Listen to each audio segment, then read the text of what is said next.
एक गांव में नमक का व्यापारी रहता था। उसके पास एक गधा था। व्यापारी रोज अपने गोदाम से दुकान तक नमक ले जाने के लिए गधे का इस्तेमाल किया करता था। वह नमक को बोरी में भरकर गधे की पीठ पर लाद देता और उसके साथ साथ चलता हुआ दुकान तक आता था। व्यापारी का गधा आलसी प्रवृत्ति का था।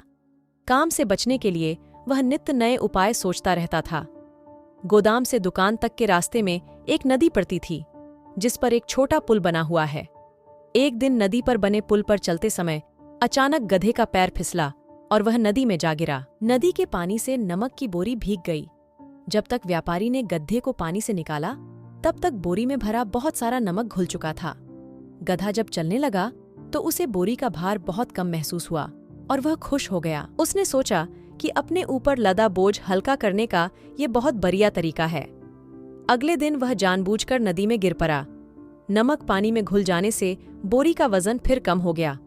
उसके बाद से वह हर रोज ऐसा ही करने लगा। रोज रोज गधे की ये हरकत देखकर व्यापारी उसकी चालाकी समझ गया। उसने गधे को सबक सिखाने का फैसला कर लिया और अगले दिन बोरी में नमक के स्थान पर रुई भरकर गधे की पीठ पर लाद दिया। रुई हल्की थी। इसके बाद भी आलसी गधे ने सोचा कि क्यों न रोज की तरह नदी के पानी में गिरकर इस वजन को और कम कर लिया जाए। इसलिए वह जानबूझकर नदी में गिर पड़ा। लेकिन इस बार बोरी में नमक नहीं बल्कि रुई थी। पानी में भीगकर रुई का वजन कई गुना बढ़ गया। गधा जब उठकर चलने को हुआ तो इतने भारी बोझ से उसका बुरा हाल हो गया। उस दिन के बाद से उसने कभी आलस न करने का निर्णय किया। कभी भी आलस्य नहीं करना चाहिए। एक ही उपाय हर बार कारगर सिद्ध नहीं होता।